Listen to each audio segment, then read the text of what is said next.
Lots of sunshine here on this iPad. It's like sparkling with all your light.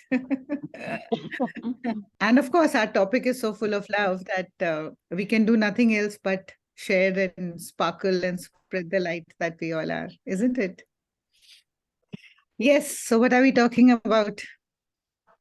Yeah, talking about love in continuation to what we heard and what we've been experiencing, last so many, I should say just not last session. Of course, we're continuing with the last session, but I think what all we've learned from you is all about love. And let's get the energy of love to reconnect from the heart space, not from the space of ego or possessiveness or and a space of where we want to come back to our heart center, which is full of the unconditional love, as we have to all understand, and as we are flowing with you. So I think that's how it is, Dee. And you are the biggest, I should say, we all come back to you at every different time zones also. If we need you, you are there. And I think that's how we all have to understand, yes, this is love. Even if we are not physically there, but we know, there is a divine being, there is somebody who's guiding us through. Yeah, and I just want to add to that. It's not about me. I just want to add to that. And one thing which I did emphasize, or maybe I didn't emphasize so much in the last week's talk, but I truly, truly believe is that, see, even when you connect to me, or when I say that, okay, you're connecting to a mentor, the focus or the underlying motivation of the whole conversation or the interaction is your growth, isn't it? It's not my growth, because my growth will still put me up here and you will still be there. But it's about you slowly, slowly moving to that where, because you too have that potential in you. So it doesn't have to be that we have to see this potential only in academics or in our careers. Even in our general relationships, we have to see that every person in the relationship has so much potential that can help them to grow up to that level of, seeking that love and giving that love, but always having the interest of the other person as well. If I want my child to be a very good artist and I push him into an art class and feeling that he has a lot of potential in that, but he does not have a passion for that, he will not be able to grow, because that is my outlook of him. That is my energy being actually sort of thrown on him. Whereas it's important to put him in somewhere, in a say academic or a activity which he enjoys. It has to be passion, his passion. And if we really focus on building up the passion of the other person or helping the other person to grow, then relationships are really, really healthy and smooth, aren't they? So, going back to what prompted me to continue this talk were two things that happened during this last week. One was a very important and a very interesting conversation with one of my students. I think she's not here today, but she had said that we would like to talk about it. But I know she has a young child, so she may not have been able to join in.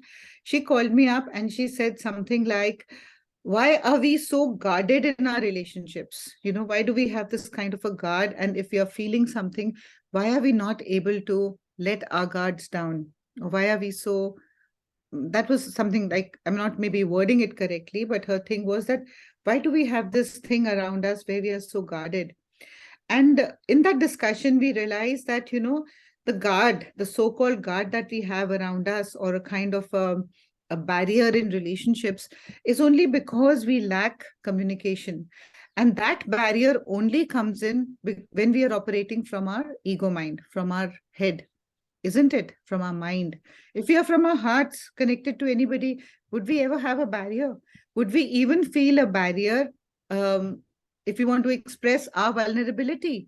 We wouldn't. We would just be free and open and, absolutely clear, clearly expressing what we are wanting, or maybe even demanding in a lot of ways in relationships. But the demands have to be from the heart and not from the head. So we tend to form this little barrier around us because we don't want to feel as if we are demanding love.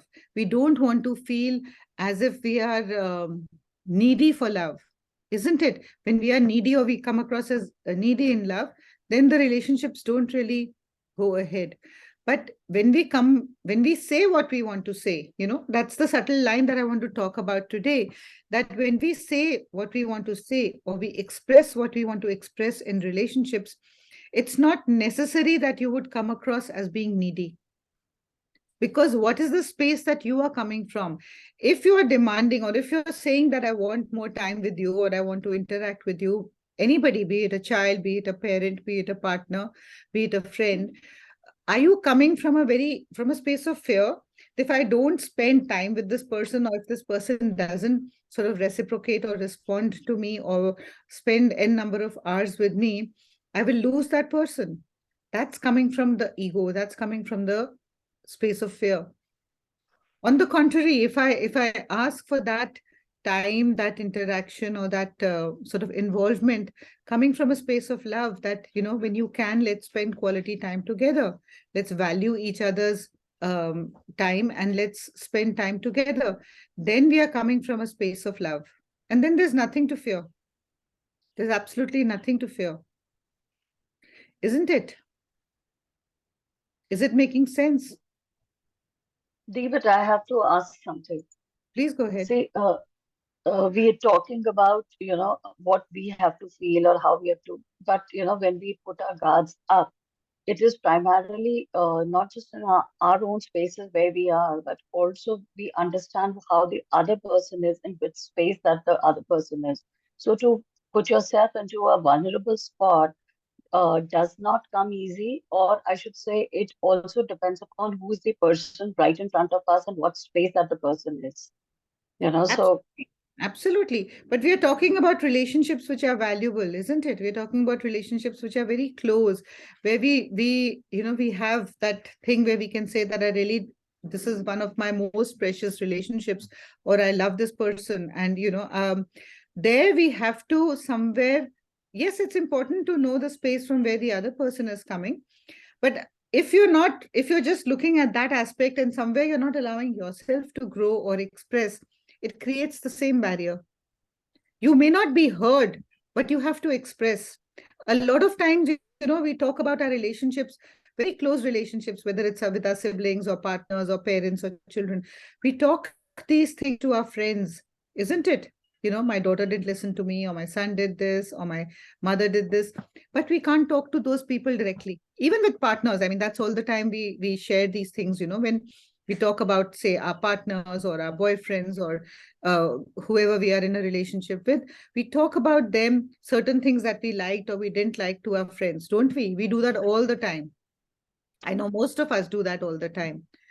But we are not able to do or convey this to the other person, isn't it? So when we actually get into a relationship, when we actually say start liking a person, or we get into a relationship or a friendship, it's like instantly there's a kind of a connection, or you feel some kind of a compatibility with that person, and that's what starts the relationship. And actually, I was hearing another podcast where they said that, there's something that is called as a chemistry, and this is more in romantic relationships, where instantly you feel that chemistry with the other person, and there and then, very impulsively, you feel that, you have matched, or that puzzle has now become complete, and you've matched onto the other person's energy. And hence your mind takes you into a space where you would want to, say, spend the rest of your life with that person. So we just look at the chemistry at that point, but we don't look at the compatibility, isn't it? That's a very superficial attraction. Yes, we mold ourselves into compatibility, or we make ourselves compatible with the other person as our life goes on, if we are in a kind of a relationship. But it's also important that both the people grow on their own. This is my biggest, say, support or guidance to a lot of people, a lot of couples who come to me for healing and for counseling, that please look into the interest of the other person. If you like a particular thing, it is not necessary for the other person also to be liking a particular thing. And please, it's okay to communicate. That does not make you a good or a bad person. We make these mistakes very initially in our relationships. And then when we are deep into the relationship, it's a time where we feel extremely lost, because we don't know, from where we started. We've already committed, we liked a few things, or we thought that, there was a lot that uh, sort of met, we ticked off. But do we really go into asking, even in, say, when we have these kind of matrimonial things, what is it that we ask? We just ask for the physical appearance. We just ask for the bank balance or the job or the salary, those kind of things, the family background. Do we ever want to know or ask about what are the values of the other person? Do their values and my values match? Does I mean, will we be able to say, be able to like each other's or support each other in our journey ahead? If there's somebody who's totally into say working with voluntary children and going out to support people, and there's another person who's so just connected to earning money and being in his or her own business, how can they ever be compatible? You can allow the other person to say, okay, you can do what you choose to do, but you have to also give that other person, you have to step down from your ego to give that other person that that sanction, that okay, you go and do whatever you want to do and I'm happy. It's very difficult to say these things because your ego will come in there. But if you are really, really true in the relationship and you really want the relationship to grow, then you need to give the other person space to grow. This is something that you need to see in all your relationships, whether it is with your children, your partners, your friends, anybody, your companions. Am I allowing my friend to grow? Are our conversations so valuable that we're showing each other the path of growth? Or am I just, it is just like a casual relationship where we are nursing each other's wounds and we are sort of making each other feel more victimized in life? We have a little group in our, very, very old group in our spiritual friends. And there was a time when we were introduced to all these concepts of growth and, getting away from complaining and being in gratitude and allowing things to be in the flow. And we would always think before reaching out or calling any one of those one of those friends if we were feeling extremely caught up in something in the mind, because they would not say, yeah, okay, this happened to you, that's very sad, it's very unfortunate, and yeah, he always does this, she always does this. Those were not the friends that we could reach out to. And that's your growth, because you would pick up the phone and maybe call them, because they would only say, okay, so now you've been caught, see how you can step out of it. It has nothing to do with the other person. Whereas in our lives, we are mostly focusing on blaming other people or looking at the situation outside and seeking validation from that aspect, isn't it?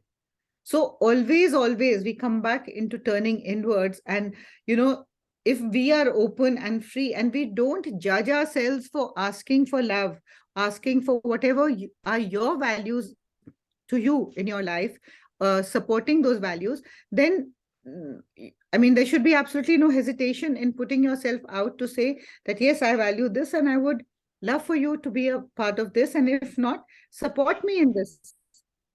Support me to the best of your ability, even if you do not resonate or do not understand this path. That's compassion. And I again heard this compassion word last night. And I thought that what is compassion? It is really, your passion. When that passion comes from the heart, we say that compassion comes from the heart. So it's really about your passion and really putting in all the love behind it, isn't it? So when you have this wall around you, how can you be close in relationships? How can you be, say, open? How can you open yourself to relationships and going deeper in relationships? So whenever you find yourself being guarded or stepping back or feeling awkward in asking, saying, mentioning something, just reflect on it. Don't jump to decisions. Don't jump to decisions and, things that, okay, this is what is going to be the response of the other person. So you've already predetermined the response in your head. And then you will see the other person responding in that way. Be a little more sensitive in the ways of what you are feeling and what you see the other person feeling. It's just a very, very subtle line and a subtle difference. If you're seeing your partner coming home and he or she is extremely tired and exhausted, don't jump into saying something that you have had a bad day and it's all about you. Sense the energy of the other person, and maybe that's not the right time. Or say, I'm really full and I really want to vent out. Do you think we can do it today? But be open to hearing a no or a yes, whatever the other person feels. Don't pressurize the other person.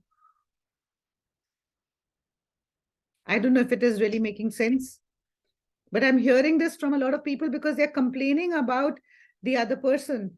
My children don't listen to me, my partner doesn't listen to me, and that's what's creating the communication gap, and the relationships are really going far apart. Whereas on the other hand, the space where you're complaining and your pain is validated, those are becoming your more important, sort of so-called more important relationships. And I'm not saying that we are doing this from a point of fixing anything. We may not be able to fix the situation at that time, but at least we have a platform where we can sort of share or vent or express ourselves, is what I would say. And then the other thing that I wanted to mention, which was what led me into um, giving the topic the name, the title of this talk today, is that how is it that we ask for love? We never say these things directly. I wouldn't say never, but usually we don't say these things, or we don't demand love naturally. It happens in a very unloving way, isn't it? Isn't it? When a child wants love, he gets angry. So he starts to shout and scream. And that's how we sometimes grow, because that's how we've learned to get attention. But now that we are grown, adult, aware people, we don't need to fall into that. And again, yesterday or a few days back, a friend of mine reached out because her son had had a kind of an outburst. And in a way, he was only demanding love. This adult child was only demanding love, but he was being very loud. He was being aggressive. He was being abusive, because he was. So you can imagine the person who's talking or speaking that, how low down in his energy he is.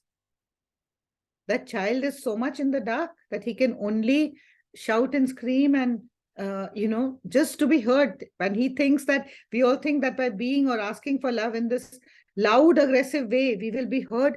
That's not true at all. And I know at that time it's very, very difficult, whether you're a parent or a child or a partner. It's very difficult at that time to step away, but that's what you need to step away and reflect at, rather than immediately jump into a response or a defense, or a kind of way to just pacify that situation. So in a way, we see ourselves, and you will see a lot of times we are manipulative in love. We are manipulative. We talk. We try to bring things from this way or that way, or we say certain things just to provoke the other person, or say to the other person that I want your attention, or I want love, if I may say in a different way.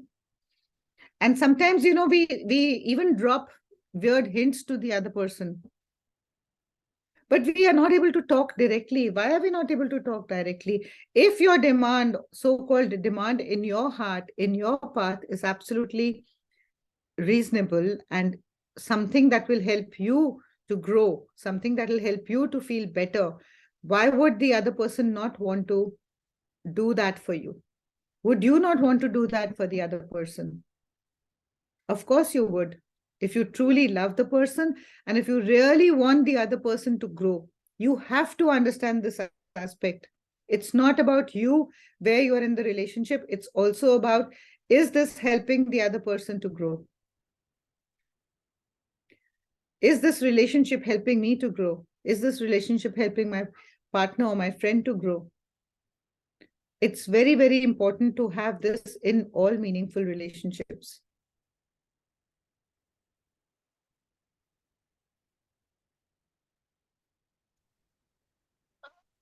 Sujata Bhabi, can I share something Yes, here? Anj, go ahead. Yes. So you were mentioning about, that we need to see which is the right time. Sometimes we just jump into it and just want to vent out. So this is Hmm. my personal experience, been in the past, that, I used to go through a lot of physical issues, which used to, they make you overwhelmed Yeah. with your own pain and your own struggle with your issues. So sometimes you just want the other person to listen and ask you also, how you're doing. Hmm. So I used to do the same thing, and the response was never, not very the way I would like it to be at that point in time, to make me feel better.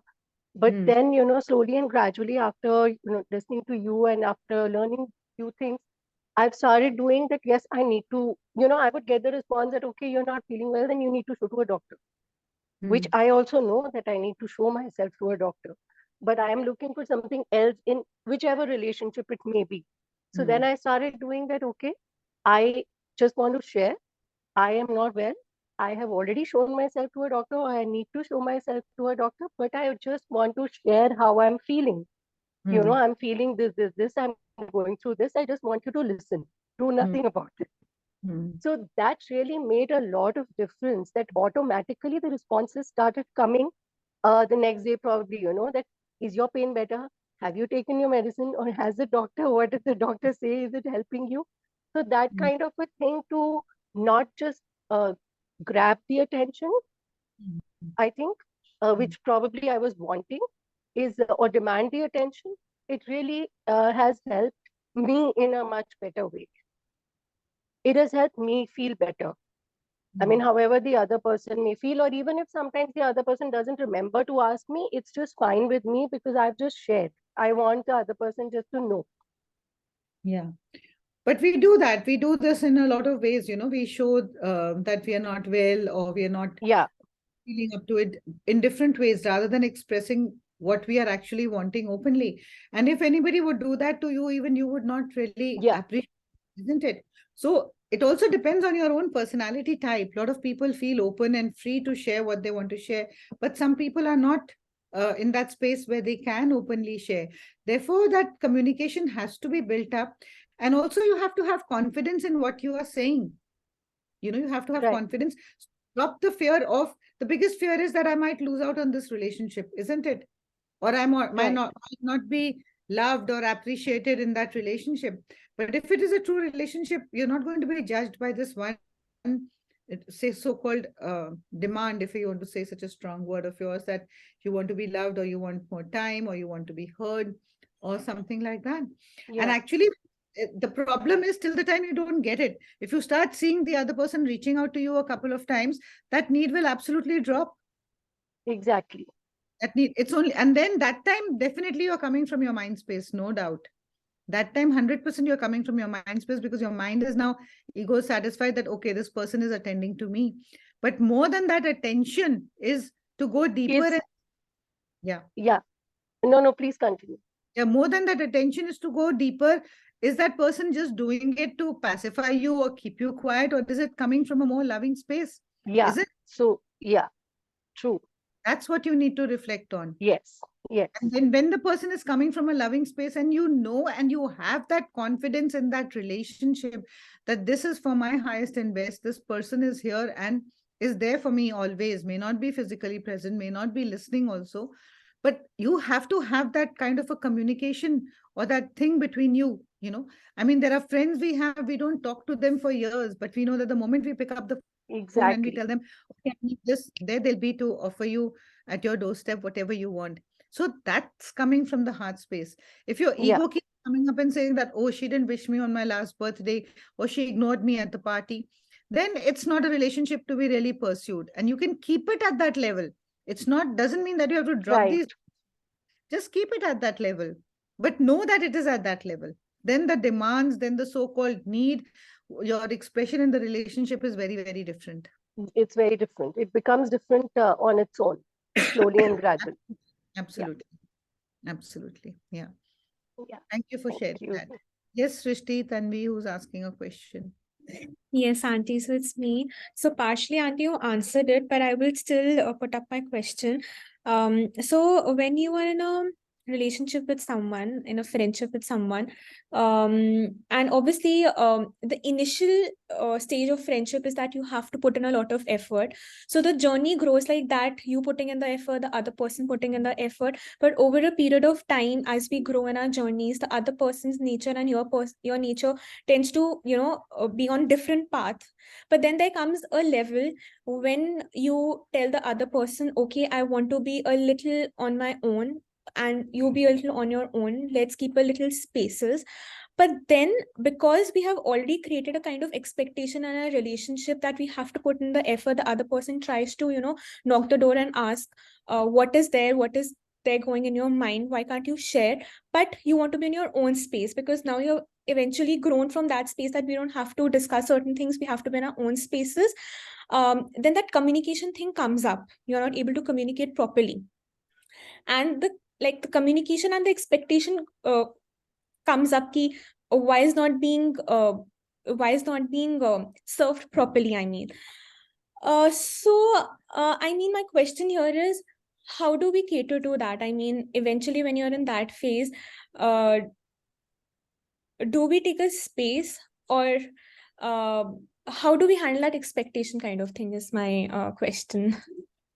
So expectation is the word that in a way ruins a lot of relationships, doesn't it?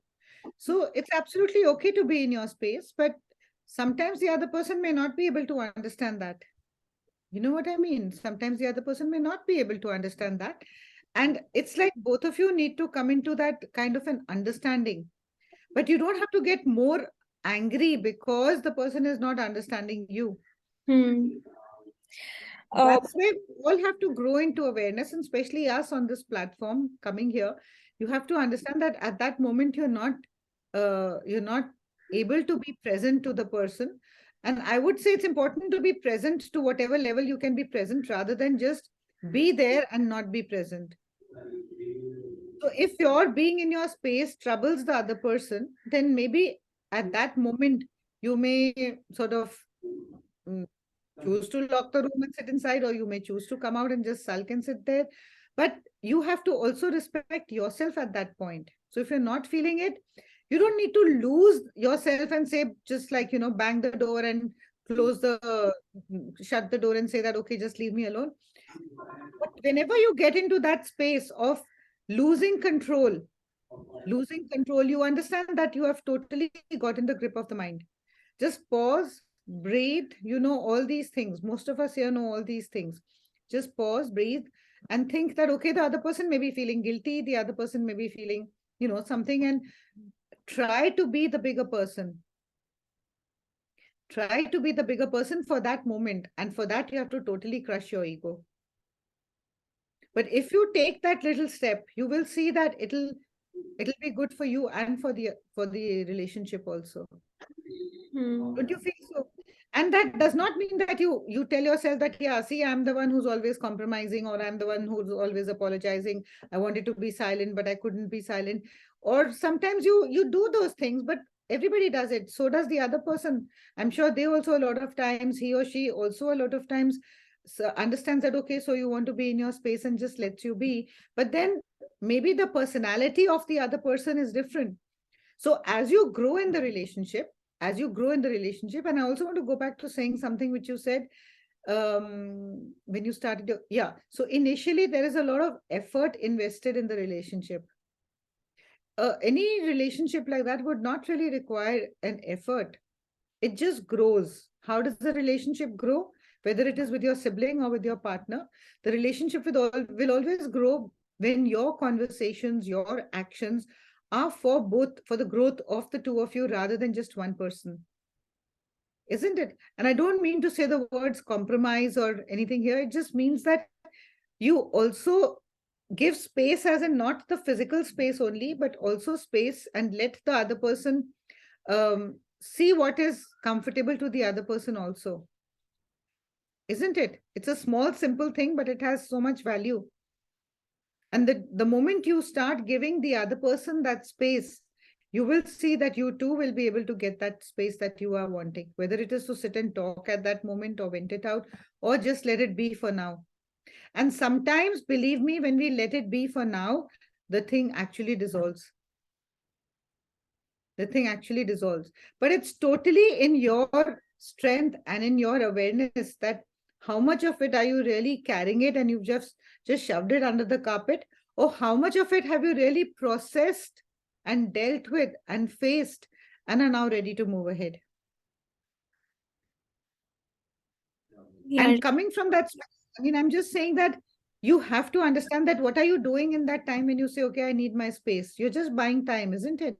And I respect it. I'm not saying anything. A lot of people just want to zone off at that time because they want to disconnect from that reality or they want to intensify that pain by validating to themselves that the other person was wrong. What else would one need in the space? At least that's what comes to me. If there's something else, please share. What would you want? You just want to numb yourself out of that situation at that moment, isn't it? If there's an argument, a lot of times we see there's an argument, one person will just go and say, okay, now I just want to, don't want to think about it. So that's when we get into addictions. It's because you want to disconnect and we don't want to actually face the situation. But why is that so? Why don't you want to face the situation? Because it makes you feel uncomfortable, isn't it? The other person may be saying something. And also because it may be that a lot of fingers are being pointed to you. And vice versa. Because any argument, any discussion which is uncomfortable is because this one is saying something from here, that one is saying something from here, and you're not really being heard. Nobody is hearing what you're saying. So that's when you need to come back to your center, ground yourself, take a deep breath and say, okay, let's sit and talk. At least let's hear each other. But if you're so caught in the mind and, your mind is totally caught in that whole argument that you are being blamed or you are being, you are not right, and you need to somehow come to a point where you have to prove that you are right, then of course it's a different thing. It's totally a different thing. Is it making sense, Srishti? Otherwise, please ask. Yes, absolutely, Auntie. It is. It is making sense. Yes. So it'll again depend from moment to moment. Yeah. Sometimes you need to be in that silence, but reflect. The more important thing is reflect what you want to do in that time when you want to be in your space. And a lot of people have that, like the communication now. I think with the kind of families and the kind of setups that we have, it's become very, very common among children, among adults that, okay, so just give him his space, he'll be fine, or she'll be fine in the next day or two. Isn't it? That's so common and we hear that. But is it really healthy? Because in that time, you're only further brewing that whole argument in your head. How could she say this? How could he do this? Isn't it? So you're still in that complaining mode. Yes, Auntie. It's And actually, if you're using that time to say, okay, so what could I have done better? What is it that I have to learn from here? And step out and, face the whole situation that, okay, I felt I was not heard.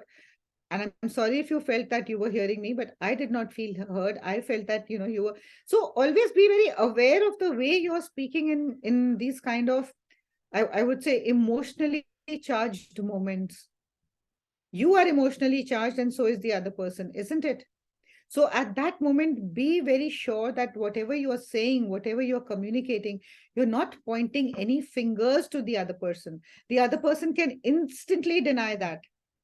If you say, you said this to me and it made me really feel hurt. So you're pointing a finger to that person and the other person may say, but I did not mean that at all. You said this, you always blame me, you always put me down, you always humiliate me, you don't do things in the right way. Who would want to hear that? And instantly you'll come into a defensive mode because you need to defend yourself. There are these allegations that are being put to you. Rather than shifting that conversation and talking about it as to what impact it had on you. Because if you say that I felt this, then you are taking the onus of that conversation or the feeling that you extracted from that conversation, and nobody can deny that feeling. Isn't it?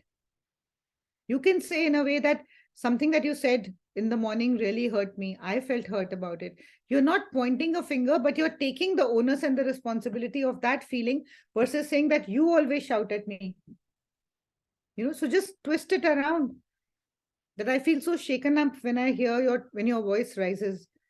I feel so scared. So then you become the person who your feelings are true to you and nobody can sort of defend that, isn't it?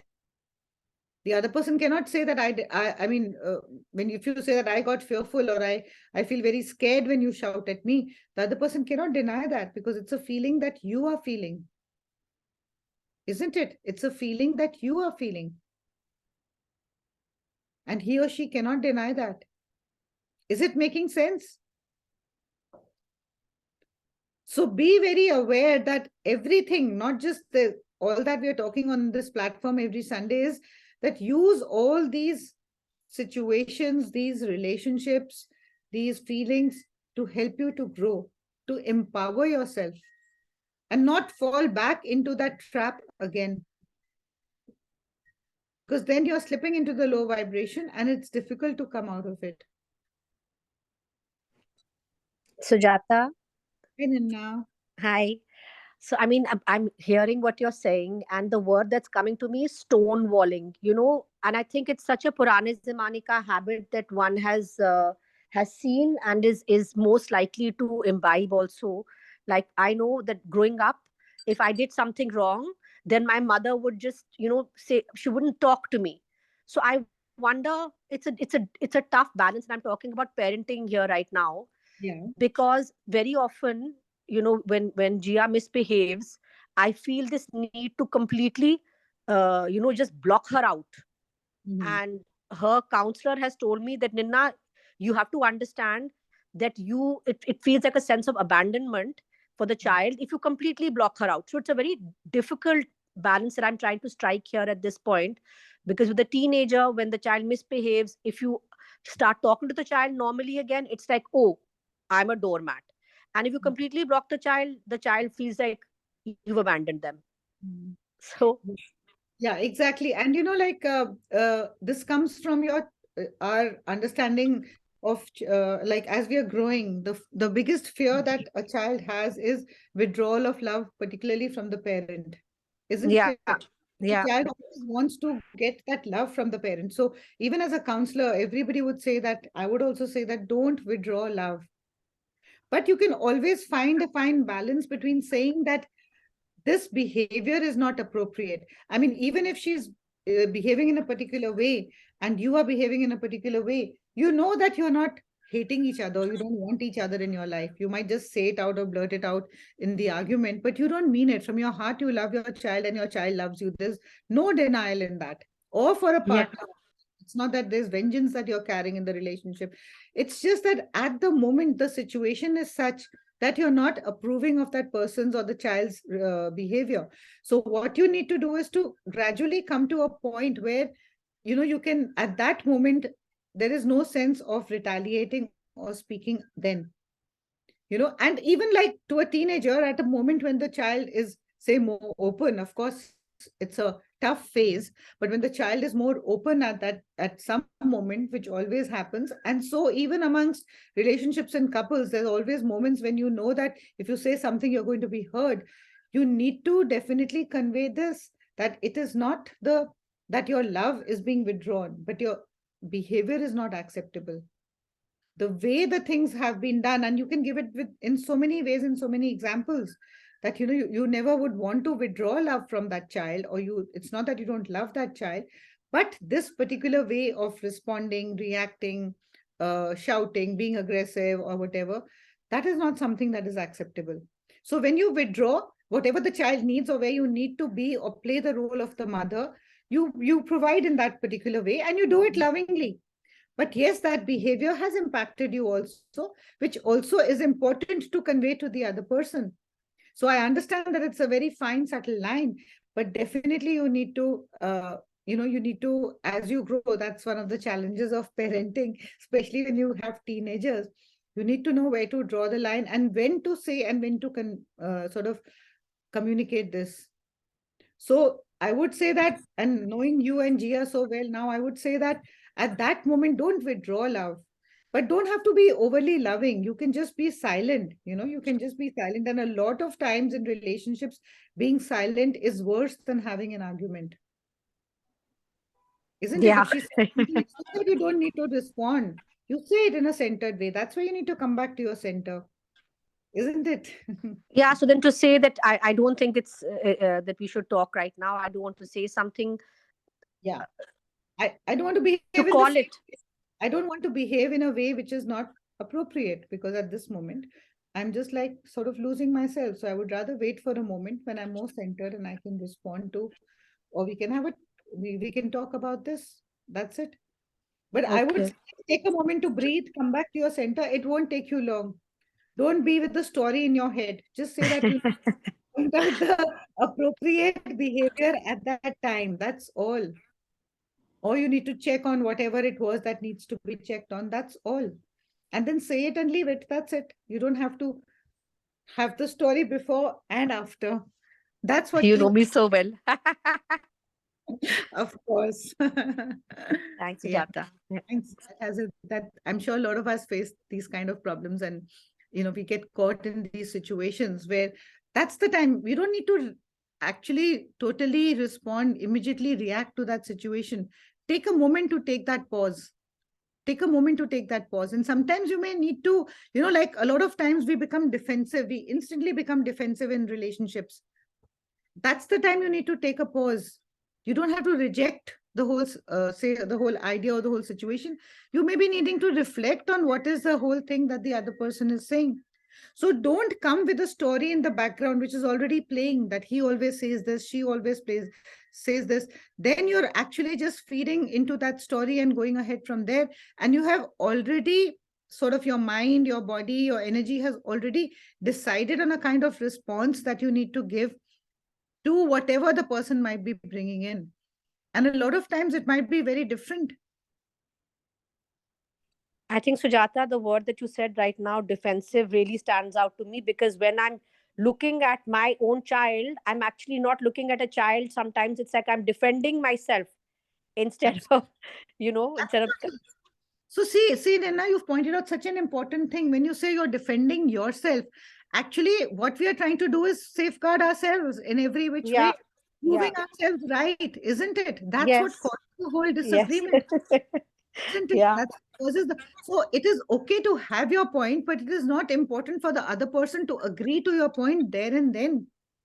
You don't yeah, need to use your grounds, but you need to definitely not want that the person should come onto my side of the team immediately now, and he or she should be agreeable. That's not being fair to the whole situation or to the other person. And that's where, if you really have meaning in what you're saying, it's important to be silent and centered rather than attacking the person defensively, in that way. Because then, of course, the other person, if someone's attacking you, what will you do? The other person will also become defensive. yeah, yeah. Actually, it becomes a war, isn't it? Sujata, literally, it's like me and mini me at war. Mm. Yeah, Thanks. Yeah. thank you. Thank you.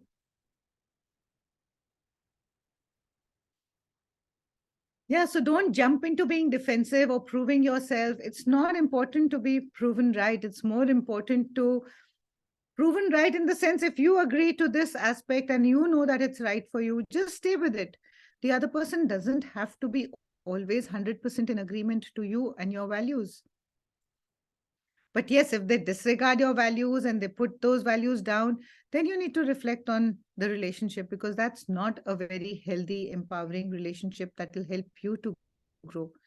And that's why it's very, very important for the other person, whether it's a friendship, whether it's a parent or a child. Like, if you feel that there are certain things in certain ways and you convey it to your child, and the child is still breaking all those, definitely you need to stand up and speak up and say what you need to say. But that does not mean that you have to throw the child out of the house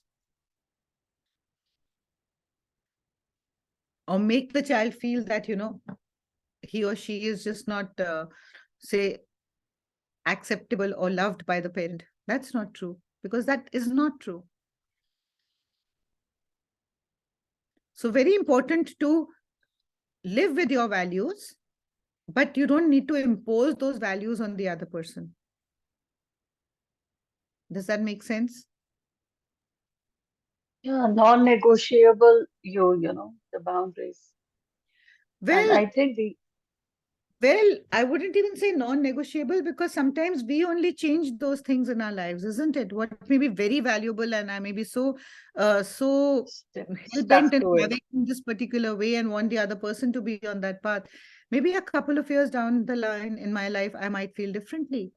So it's Hmm. okay to agree to disagree, is what I would say for that moment. And don't bring in that unpleasantness in any relationship because the other person is not responding.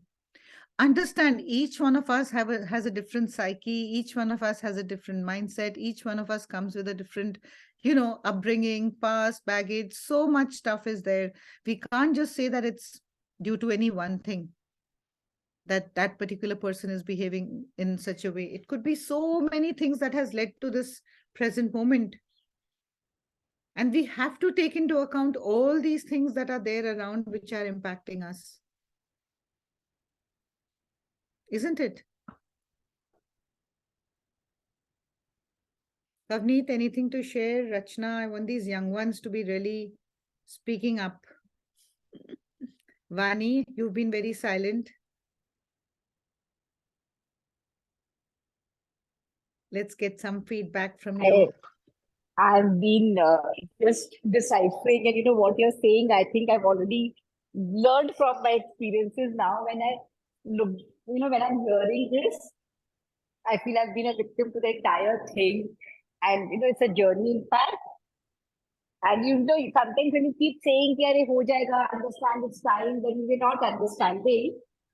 But I think these conversations are really helping us understand. So Yeah. thank you so much for it. Thank you. And I know you've struggled with some of these things in your life, in your relationships. So I know, and that's why I pointed out. But you've also struggled with them, fallen, picked yourself up, fallen, picked yourself up, to the point where you don't pick yourself up just to be comfortable or, come to a point of agreement and settle down there. You pick yourself up because now you know that, you have that this thing can have or can be looked at from a different perspective also. If you go on arguing to say that, okay, my point is the ultimate, that's not true. And that this is how it's going to be all my life, that's not true.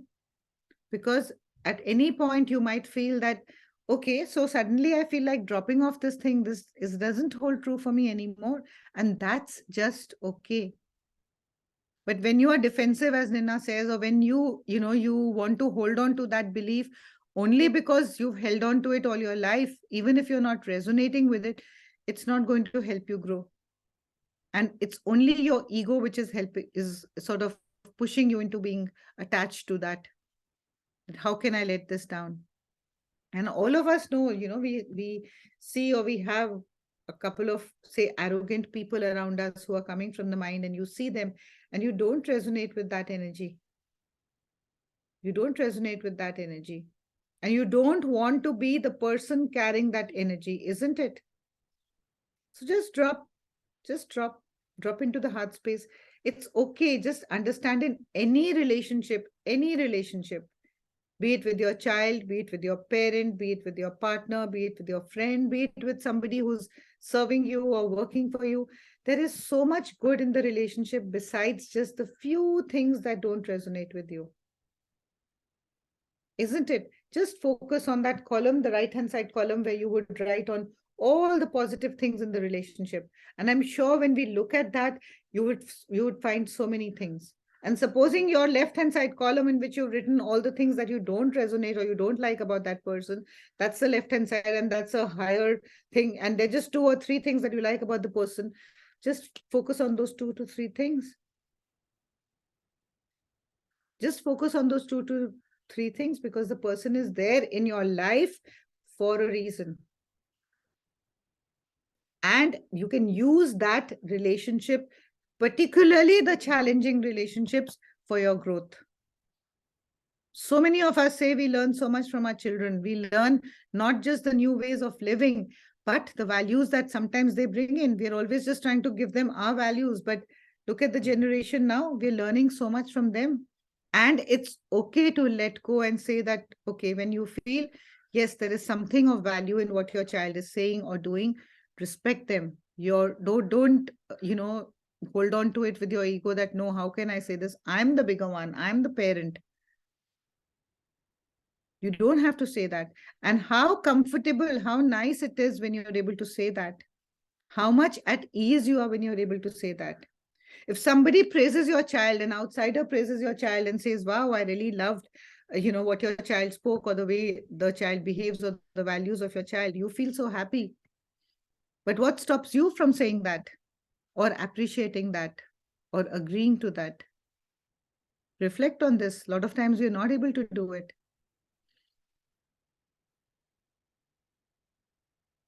So don't let your ego hold you back. Don't, get yourself sort of suffocated in those walls that you form around yourself in your relationships. And you will see, don't keep waiting for the other person, your partner or your child or your friends to understand how you're feeling. They may not be able to understand. You drop into the heart and you start living from the heart and be joyful and loving and open. And you will see how infectious this love is that you're portraying or sharing, that the others will invariably follow. They cannot escape it. It is so infectious. It is so seductive, if I may say. So affirm to yourself that you wish to live from that heart space. You don't need to have these boundaries or walls around you just because you fear that, I will be vulnerable, and because I have, this has happened in the past and it may happen again. Use that opportunity to grow and not let it happen again, because you are an equal partner in that whole thing.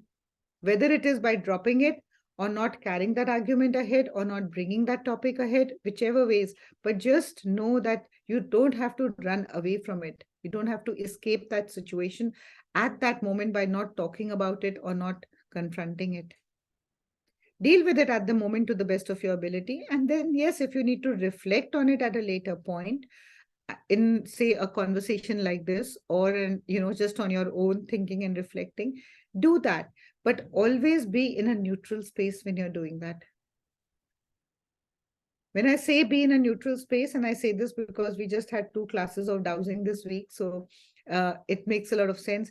When I say that be in a neutral space, be grounded, as I was telling Nina also, in a neutral space, you are detached from the outcome of whatever is happening. It does not have to end in your favor. The argument or the conclusion or whatever you're thinking, it does not have to tell you at the end of it that you are right. It just is what it is. So be open to understanding and, reflecting or listening to the other person's point of view also, the other person's values also. The moment you start doing that, it will start to happen in your life. Magically, it will start to happen in your life. And I can say that for so many of you present here in this particular talk who have started to do that and are seeing the changes in their lives. Isn't it? So drop those walls in all your relationships.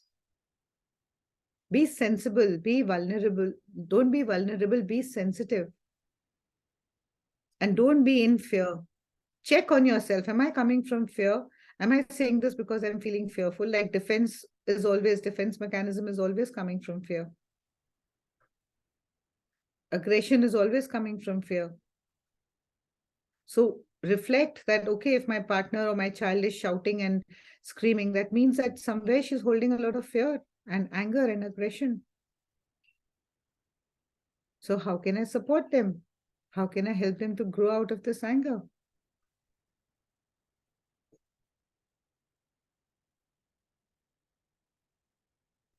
Any reflections, or is it enough for today?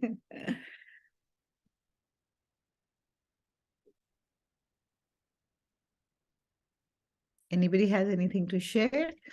Otherwise, we'll meet again next week. Vinita, any last words?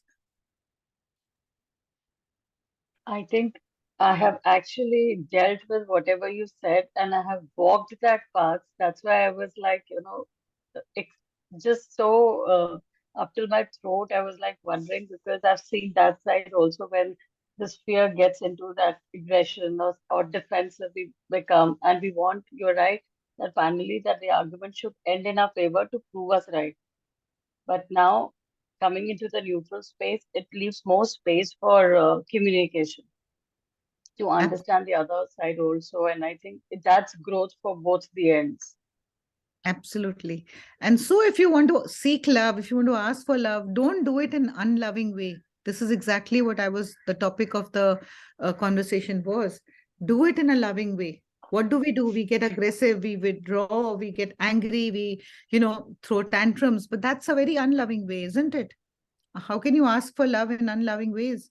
Ask for love in a loving way and see how to ask for that, firstly, you will have to come into a loving space, isn't it?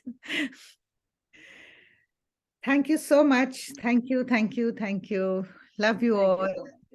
Keep seeing you.